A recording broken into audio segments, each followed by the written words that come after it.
अलैहिस्सलाम ने एक दिन सहाबा से फरमाया था कि तुम एक होते हो और कई हजार काफिर को भगा देते हो, एक वक्त आएगा कि एक काफिर होगा और 1000 मुसलमान को भगा देगा।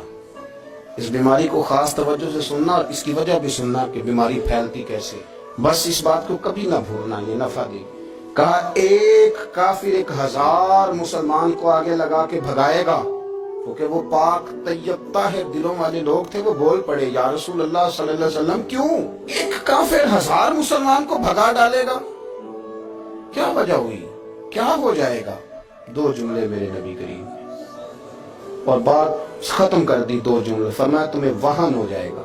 वहन नहीं, वहन, वाओ हा नून, तुम्हें वहन हो जाएगा। या रसूल अल्लाह, ये किस बीमारी का नाम है? अल्लाह के रसूल अलैहिस्सलाम फरमाने लगे, इसका तर्जुमा ये है कि तुम्हें दुनिया से प्यार हो जाएगा और तुम्हारा मरने को दिल नहीं करेगा।